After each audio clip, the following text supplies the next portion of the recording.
Hello, hello, my dear friends. Olá, meus amigos, minhas amigas, tudo bem? Bem-vindos a mais uma super dica de inglês comigo, Felipe Allen, your English teacher.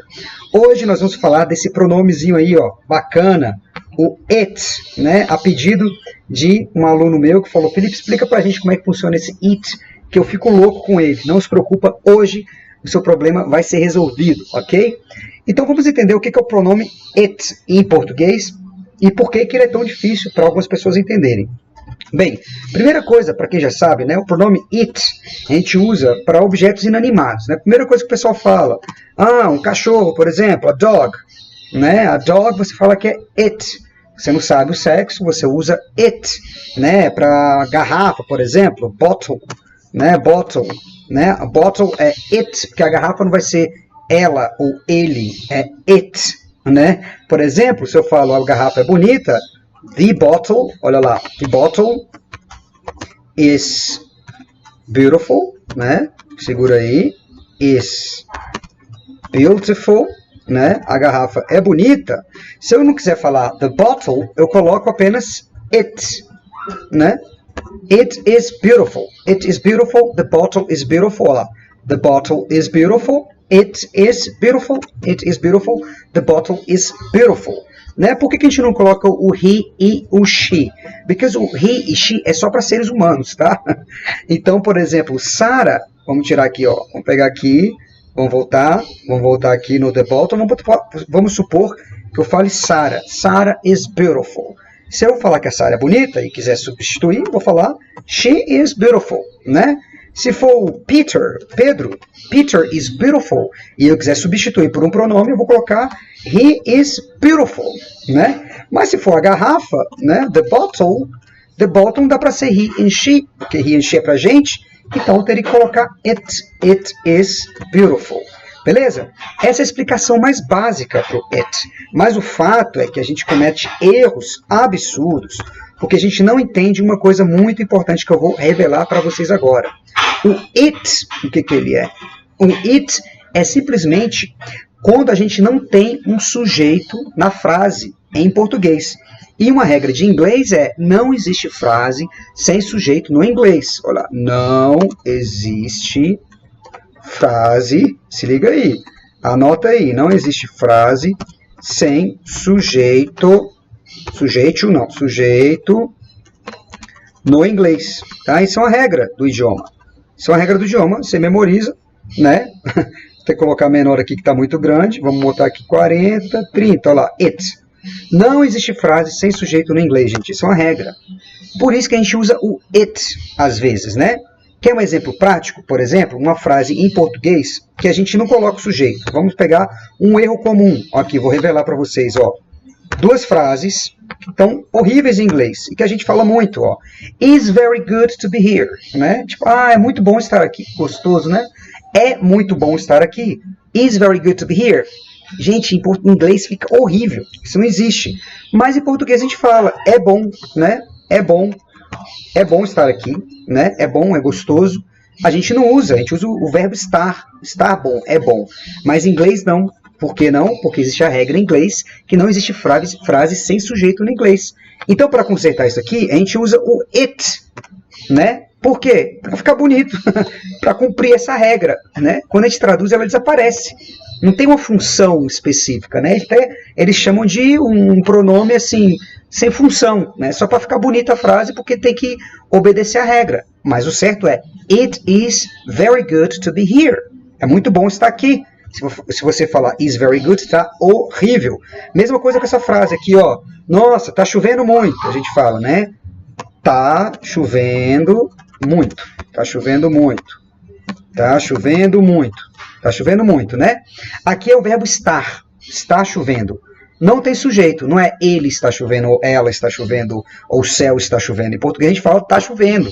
Mas em inglês não. Em inglês não funciona assim, porque tem a regra dizendo que precisamos de um sujeito sempre. Como é que a gente corrige? A gente vai colocar he is raining. Ele quem? O Steve, o Bob? Não. Ela está chovendo? She, também não.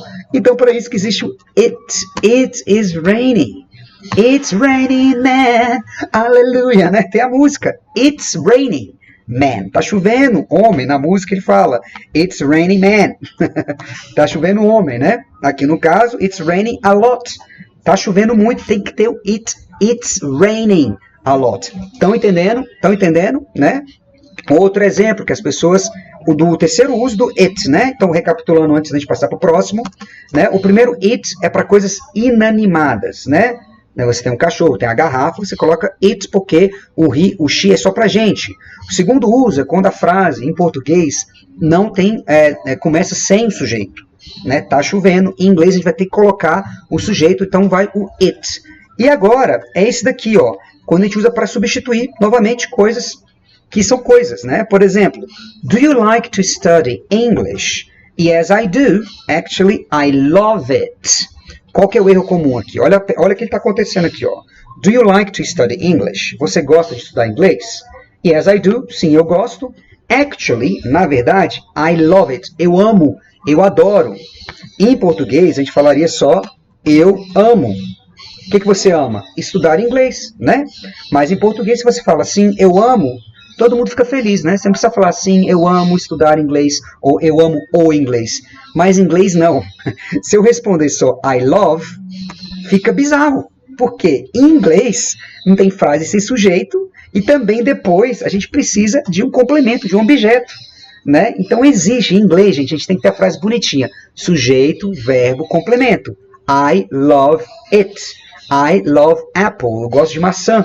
I love it. Eu gosto dela. Em inglês não dá pra falar I love. Tipo assim, o nativo vai ficar olhando pra você, tipo, esperando, né? I love. Ele fica... I love o quê? I love it. Você tem que completar. É como se estivesse faltando mesmo, sabe? Aquela...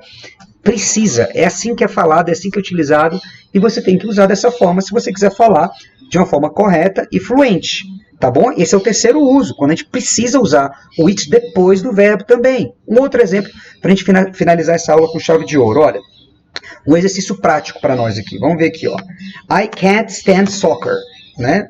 I can't stand. Tipo assim, odeio, não suporto futebol. I can't stand soccer. I really hate soccer. Né? I can't stand soccer. Eu não suporto futebol. I really hate soccer. Eu realmente detesto futebol. Você vê que o soccer aqui repetiu 2 vezes. Né? Isso fica muito ruim na linguagem. Ninguém fala soccer. A gente precisa de um pronome para substituir o soccer. Qual que vai ser o pronome adequado aqui? Vai ser o... Quem já sabe, né? It. Né? I can't stand soccer. I really hate it. I can't stand soccer, I really hate it.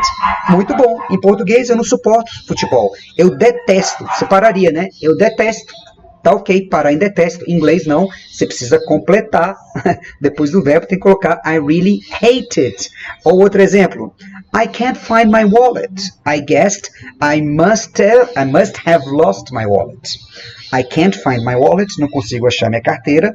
I guess I must have lost my wallet. Eu acho que eu devo ter perdido a minha carteira. De novo, my wallet se repetiu. Problema, não fica legal repetindo, né? Vamos substituir com o pronome I must have lost it. Eu devo ter perdido ela, a carteira. Em português você fala, nossa, não consigo achar minha carteira. Eu devo ter perdido. Está implícito que é a carteira, a gente não precisa falar. Em inglês nada é implícito, depois do verbo, a gente precisa colocar it. Beleza, pessoal? Então eu espero que vocês tenham curtido essa super dica do it, né? Recapitulando, para objetos, seres inanimados, o uso mais básico, né?